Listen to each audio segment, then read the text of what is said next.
I just finished up an activation at US 9376, which is a state trail system. And I'm going to just, on the way home, I want to talk about a problem that happens in our hobby.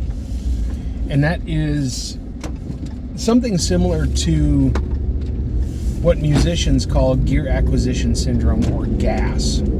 I guess it would apply with amateur radio as well. Everybody thinks they have to have the newest, greatest, best radios. And a lot of social media really puts pressure on people to do so, because these manufacturers want their equipment out there in the public to be able to be seen, to be able to be demonstrated, and to be able to, have visibility. And what it does is it creates a false sense of your gear is inadequate. I guess I've fallen victim to some of that. As I've gone through my most recent amateur radio experiences, I started in radio back in 1993. A couple of years out of high school, I was a young kid. I started out with, I think it was in a Lenco DJ 180 HT. And that was my radio. I use that thing all the time. As a matter of fact, I ran across one the other day. That's gnats in this car. I ran across one for sale just the other day, and I almost picked it up just for nostalgia. Then I remembered, there was some serious intermod with that radio, at least where I was at. Oh, and it's raining. I knew it was going to start soon. I'm glad I got tore down as fast as I did. So as I went through my amateur radio hobby early years, I ended up with that radio, and then I ended up with a Kenwood, an old Kenwood TR 7530 or something like that. I can't remember the exact model number. It's an old one. It had, for the signal meter readout, it had LEDs. It had a bunch of green ones and a couple of red ones. And that thing had problems with the PLL unlocking.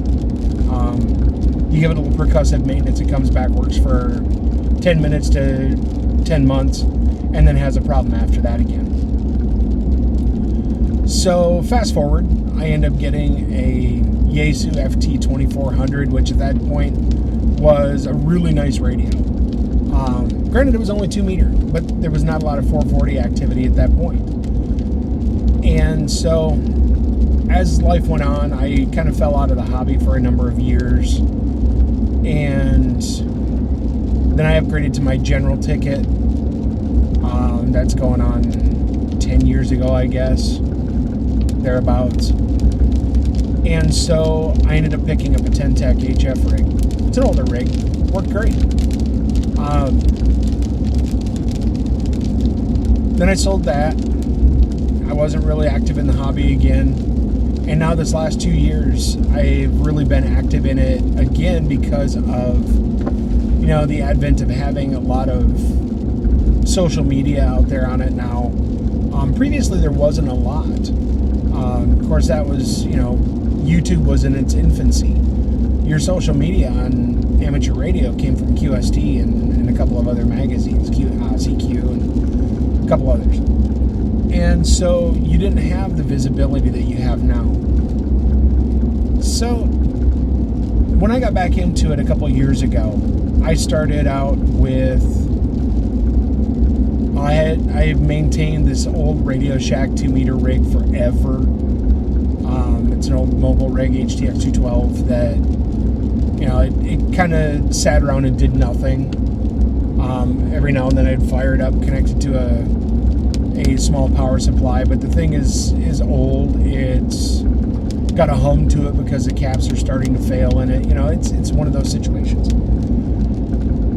So when I got back into the hobby this time, I noticed that a lot of people showcase new radios. There's a lot of it out there where people are sponsored to go ahead and showcase the new radios. And, well, that's great, except that in a way it creates a need for those radios that may be unrealistic for some people.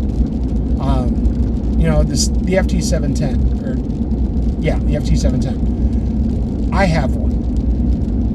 The only reason I have one is because I found a screaming good deal on it. Guy was getting out of the hobby and decided to sell his. And it ended up that I happened to be right place, right time, and bought it. And that is a newer radio within the last few years. But when you start looking at the newer stuff that's coming out, you have to temper that thought process with where does your budget fall, and is it something that you absolutely need, or does it fill a niche that you don't already have in your toolbox?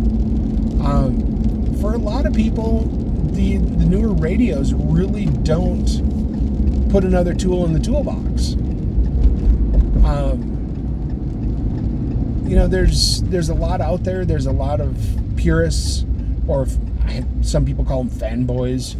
They want to stick to one brand in particular. I am not a brand loyalist.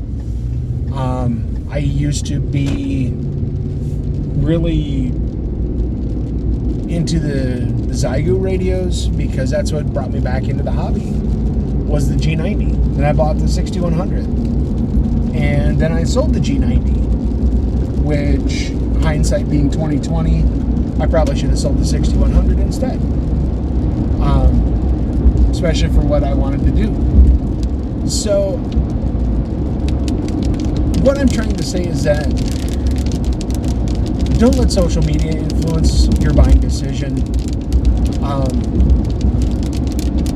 Take these videos with an informational thought process. The radio is being presented to you as a showcase, not an influence to buy. It's an easy rabbit hole to fall down. And when you start looking at some of the newer radios, they have outlandish price stickers on them. The new ICOM that's coming out, I'm sure is going to be insanely priced. The new QRP Yaesu rig that's coming out. Sorry about the lighting. If you watched my last video, there was a lot of cloud cover due to an incoming storm, which ended up shutting down my my activation. But don't let social media influence your decision to buy a specific radio. Do the research. Do an assessment of what you need. An assessment of what do I need to cover that I don't already have covered, or will this cover in a better way than what I have currently. There's a lot of old radios that are sitting out there that are fantastic radios that could be an amazing radio instead of buying new. Everybody likes to peel that first sticker off the new radio, but for some people that's just not their budget, myself included. The newer radios just are not within my own personal budget. With a family at home and 3 kids, it really ends up making a difference as to how much I can spend on a hobby. So, yes, I plan on showcasing some products on this channel. Yes, I'd love for people to be able to take what I present as informational. If it influences your buying decision, great. If I presented the material in a way that it helped you make that decision, great. I'm not saying everything that I review is going to be biggest, greatest, most fantastic radio ever.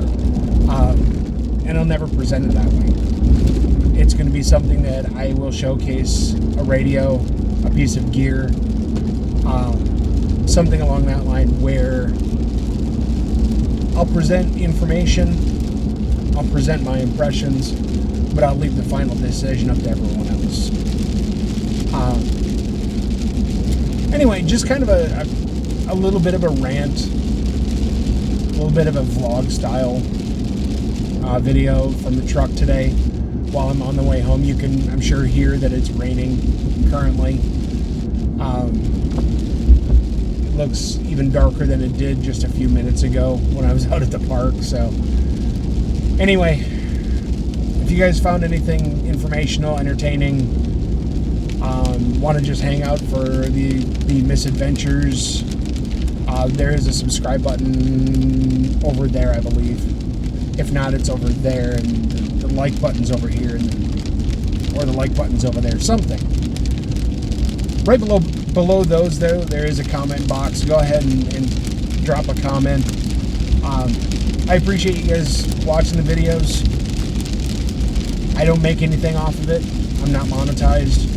But if I can be, a help out in any way, y'all are welcome to drop me a comment, and I try to reply to those. Anyway, guys, I am going to get out of here. It is raining, and I need to figure out an interesting way of getting my gear in the house. 7-3 for now.